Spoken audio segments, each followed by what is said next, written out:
Okay guys, now let's do a question on internal rate of return.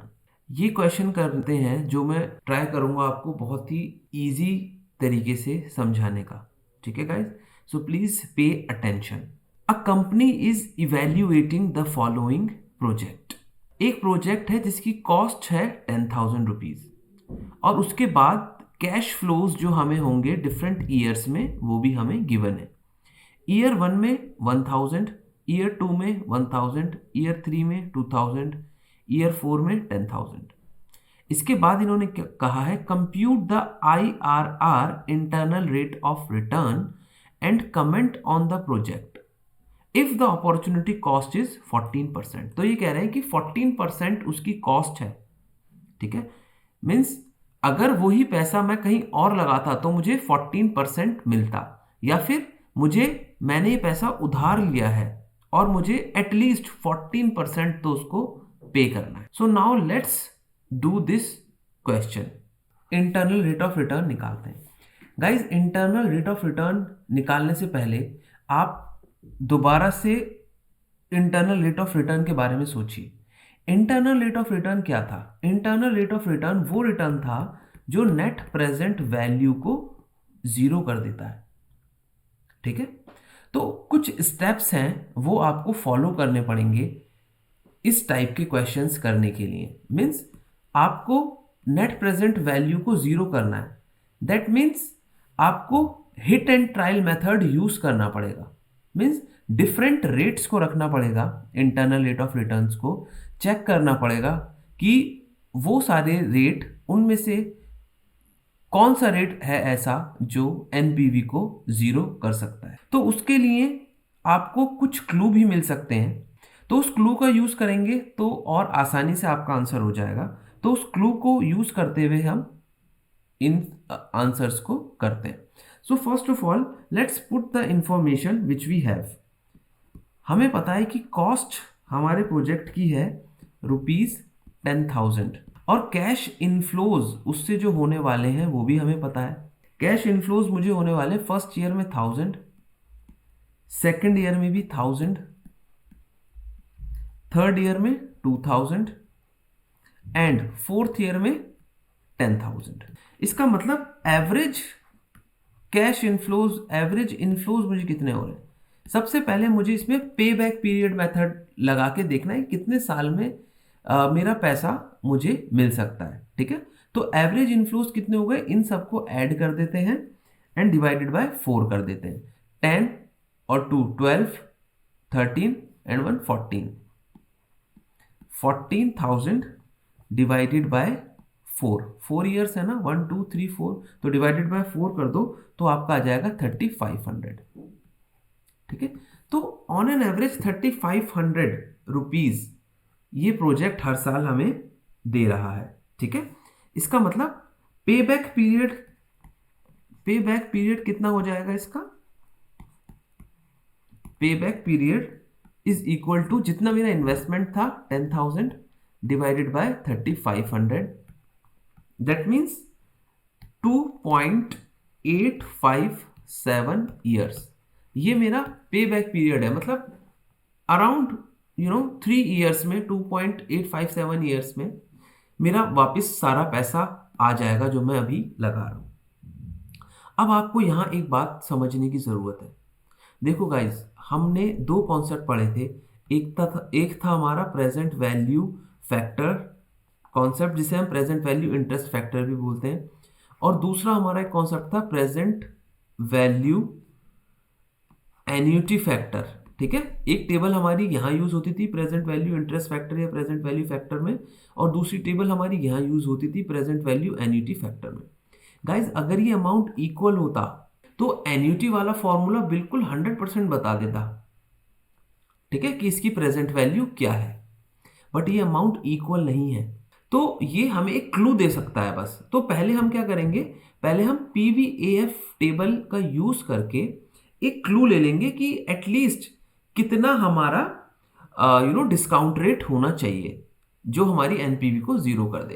तो एक हम clue हमें मिल सकता है. यहां से हमें क्या क्लू मिलेगा, यहां से वो ये है कि present value annuity factor table में हमें 2.857 जो वैल्यू है वो हमें देखनी पड़ेगी। ठीक है, 2.857 वैल्यू हमें देखनी पड़ेगी कितने ईयर के अगेंस्ट में, यहाँ पर 4 ईयर है, 1 2 3 4, तो इन 4 ईयर्स में हम देखेंगे 2.857 की वैल्यू कहाँ आ रही है। तो वहां से हमें एक क्लू मिल जाएगा, हमें एक रेट मिल जाएगा, ठीक है, एक डिस्काउंट फैक्टर मिल जाएगा। तो फर्स्ट स्टेप हमारा ये हो गया, पहला स्टेप हो गया हमारा पेबैक पीरियड निकालना। दूसरा स्टेप हो गया हमारा कि पीवीएएफ टेबल का यूज करना, पीवीएएफ। ओके, सो हम चलते हैं पीवीएएफ टेबल में और देखते हैं कि 2.857 वैल्यू 4 ईयर में कहां आ रही। ओके गाइस, तो अब हम पीवीएएफ टेबल में आ गए हैं। देखो, पीवीएएफ टेबल का एक और नाम है present value interest factor for annuity, मतलब पीवीआईएफए टेबल भी बोलते हैं इसको। ठीक है, तो इसके 2-3 नाम हैं, वो मैंने आपको पहले भी बताया है। ठीक है, अब मैंने आपसे कहा था कि 4 ईयर में आपको वैल्यू देखनी है कितनी, 2.857 वैल्यू कहां आ रही है, 2.857। ओके, देखो यहां आ रही है 2.855, मतलब 2.857 के बहुत क्लोज है ये वैल्यू। तो ये वैल्यू कितनी है, 15%। ओके, 15% वैल्यू है, इसका मतलब मुझे क्लू मिल गया कि 15 के आसपास ही है मेरा डिस्काउंट फैक्टर। ठीक है, 15 के आसपास ही मेरा डिस्काउंट फैक्टर है, तो मुझे यहां से एक वैल्यू मिल गई, दैट इज 15। ओके गाइस, तो मुझे एक वैल्यू मिल गई यहां से, दैट इज 15%। ओके, तो मुझे पता चल गया कि जो मेरा डिस्काउंट फैक्टर होगा 15 के आसपास होगा। अब आपको एक चीज और समझनी है यहां पर, वो चीज क्या है, देखो शुरू में जो हमारे कैश इनफ्लोज हो रहे हैं 1000 1000 2000, ठीक है, वो कैश इनफ्लोज जो है हमारे एवरेज कैश इनफ्लोज से कम है। शुरू में जो कैश इनफ्लोज हो रहे हैं हमारे, वो एवरेज कैश इनफ्लो से कम है। दैट मीन्स 15% का जो हमारा डिस्काउंट रेट है वो थोड़ा सा हाई हो जाएगा। क्यों? क्योंकि शुरू के कैश फ्लोज कम है। अगर शुरू के कैश फ्लोज ज्यादा होते तो हम 15 लेते या 15 से ज्यादा लेते, बट शुरू के कैश फ्लोज कम है तो हमें 15 से कम लेना पड़ेगा। शुरू के कैश फ्लोज अगर एवरेज कैश फ्लो से कम है तो हमें 15% से कम लेना पड़ेगा, उस नंबर से कम लेना पड़ेगा जो हमें टेबल में मिला है, that is 15%। I hope you have understood it. तो अब हम हिट एंड ट्रायल करेंगे। ठीक है, अब हमें क्या चाहिए गाइज, हमें 2 डिस्काउंट फैक्टर चाहिए। We need 2 discount factor. एक डिस्काउंट फैक्टर ऐसा होना चाहिए जो हमें पॉजिटिव नेट प्रेजेंट वैल्यू दे दे, और दूसरा हमें डिस्काउंट फैक्टर ऐसा चाहिए जो हमें नेगेटिव एनपीवी दे दे। ठीक है, जब हमें ये दोनों डिस्काउंट फैक्टर मिल जाएंगे, जो एक हमें पॉजिटिव दे रहा है और दूसरा नेगेटिव दे रहा है, तो हम एक फॉर्मूला लगाएंगे और हमारा आंसर, एग्जैक्ट आंसर हमारा आ जाएगा। इस टाइप के क्वेश्चंस को करने के लिए हमें टेबल का यूज करना पड़ता है। तो पहले हम टेबल बना लेते हैं एक। ओके गाइस, सो अब मैंने टेबल बना ली है, और अब मुझे क्या करना है, अब मुझे एक एक ईयर का कैश फ्लोज का प्रेजेंट वैल्यू निकालना है अलग अलग, और मुझे 2 नंबर चाहिए, 2 डिस्काउंट फैक्टर चाहिए। फर्स्ट डिस्काउंट फैक्टर ऐसा होना चाहिए जो मुझे नेगेटिव एनपीवी दे, और दूसरा डिस्काउंट फैक्टर ऐसा होना चाहिए जो मुझे पॉजिटिव एनपीवी दे। तो यहां पर हम हिट एंड ट्रायल कर सकते हैं। ठीक है, तो यहां पर सबसे पहले फर्स्ट कॉलम में मैं लिख लेता हूं ईयर्स मेरे पास है 4, 1 2 3 एंड 4। ठीक है, सेकंड कॉलम में कैश इनफ्लोज, कितने कितने कैश इनफ्लोज हो रहे हैं, 1000 हो रहा है फर्स्ट ईयर में, सेकंड ईयर में भी 1000 हो रहा है, थर्ड ईयर में 2000 हो रहा है, फोर्थ ईयर में 10,000 हो रहा है। अब क्या करना है मुझे, तो अब मैं प्रेजेंट वैल्यू, मुझे इन सब की अलग अलग प्रेजेंट वैल्यू निकालनी है। तो सपोज करो कि मैं 10% से प्रेजेंट वैल्यू निकालना चाह रहा हूं। मुझे लग रहा है कि यार 10% से मेरा पॉजिटिव या नेगेटिव कोई तो नंबर आ जाएगा। तो अब मैं 10% से प्रेजेंट वैल्यू फैक्टर, या इसको प्रेजेंट वैल्यू इंटरेस्ट फैक्टर भी बोलते हैं। ठीक है, अब मैं प्रेजेंट वैल्यू इंटरेस्ट फैक्टर में जाता हूं और 10% पे मैं देखता हूँ, मुझे 4 ईयर्स की चाहिए, फर्स्ट ईयर की अलग, सेकंड ईयर की अलग, थर्ड ईयर की अलग एंड फोर्थ ईयर की अलग, और वो मैं यहाँ पर लिख लेता हूँ। ओके, तो अब मैं टेबल पर आ गया हूँ और मुझे 10% की चाहिए, ये 10% 4 ईयर की, first, second, third and fourth, ये चारों वैल्यूज मुझे चाहिए। ठीक है, 10% में first, second, third and fourth. और ये टेबल कौन सी है? Present value interest factor for single cash flows. ठीक है, इसको हम पीवीएफ टेबल भी बोलते हैं। ओके, सो ये चारों वैल्यूज मुझे चाहिए, ये चारों वैल्यूज अब मैं वहां लिख लेता हूं। ओके ओके गाइस, तो सारी वैल्यूज जो हमने अभी वहां देखी हैं वो हम यहाँ पुट कर लेते हैं। 0.909, 0.826, 0.751 एंड 0.683। अब इन दोनों को मल्टीप्लाई कर लो तो प्रेजेंट वैल्यू आ जाएगी आपकी। तो प्रेजेंट वैल्यू निकाल लो, इसको 1000 से मल्टीप्लाई करोगे तो 909 आएगा, देन 826, देन 1502, देन 6830। कुछ नहीं करा, बस इन दोनों को मल्टीप्लाई करा तो प्रेजेंट वैल्यू आ गई। ठीक है, अब इसका आप कर दो टोटल। ठीक है, इन सबको ऐड करोगे तो आ जाएगा 10,067। अच्छा, अब आपका कॉस्ट कितना लगा था? कॉस्ट आपका लगा था 10,000 और प्रेजेंट वैल्यू कितनी आई आपकी? 10,067। दैट मीन्स पॉजिटिव वैल्यू आ गई, that is 67 rupees. 67 rupees positive मिल गया आपको। पॉजिटिव कैसे? 10,067 में से आप 10,000 को माइनस कर दो तो आ जाएगा ₹67। तो पॉजिटिव तो अब हमें मिल गया है। अब हमें क्या चाहिए? नेगेटिव चाहिए। और ये नंबर जो है ना बहुत छोटा नंबर है, दैट मीन्स थोड़ा सा भी अगर हमने इसको डिस्काउंट फैक्टर को बढ़ाया तो ये नेगेटिव हो जाएगा। ठीक है, तो अब की बार हम क्या करेंगे?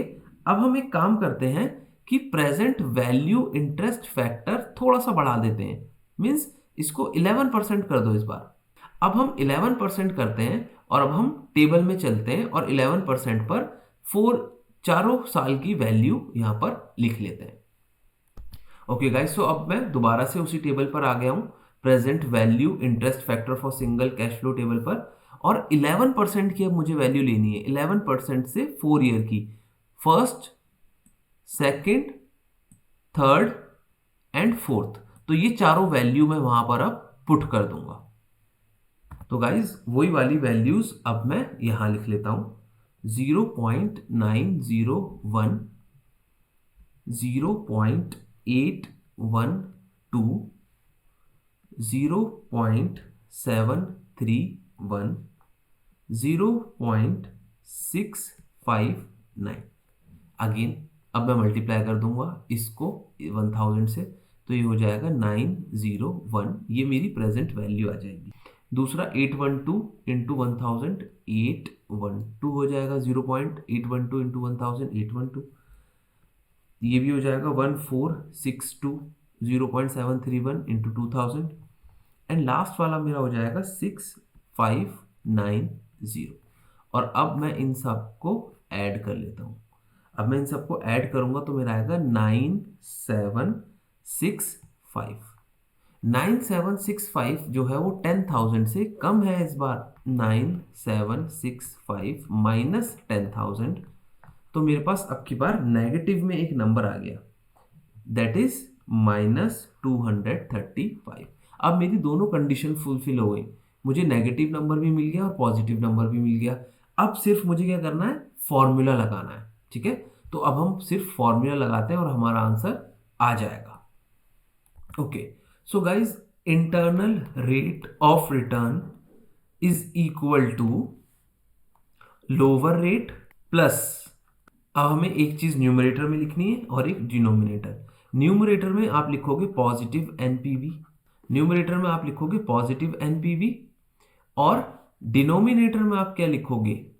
डिनोमिनेटर में आप लिखोगे positive NPV minus negative NPV into difference in rate. लगा दो फॉर्मूला। लोअर रेट मेरा कितना था? लोअर रेट था मेरा 10% प्लस पॉजिटिव एनपीवी मेरी कितनी आई थी? पॉजिटिव एनपीवी आई थी 67 डिवाइडेड बाय पॉजिटिव एनपीवी कितनी थी? 67 माइनस नेगेटिव एनपीवी मेरी कितनी थी? नेगेटिव एनपीवी थी -235 इंटू डिफरेंस इन रेट कितना था?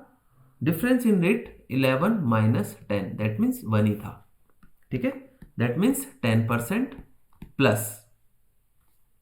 अब गाइस आप इसको सॉल्व करोगे 67 डिवाइडेड बाय 235 प्लस 67 आप जब करेंगे तो आपका आंसर आएगा 0.22 और जब इन दोनों को आप टोटल करेंगे तो आपका आंसर आ जाएगा 10.22%। तो यही हमारा IRR है। तो ये ऐसा रेट है जो हमारी एनपीवी को जीरो कर देगा। अगर आप एनपीवी को जीरो करके देखना चाहते हैं तो आप 10.22% पर जो भी वैल्यूज हैं उसको मल्टीप्लाई करेंगे तो एनपीवी जीरो हो जाएगी। बट 10.22 है, इसका प्रेजेंट वैल्यू टेबल में आपको आंसर इसकी वैल्यूज एग्जैक्टली नहीं मिलेंगी। तो अब आप समझ गए होंगे कि हम IRR कैसे कैलकुलेट करते हैं।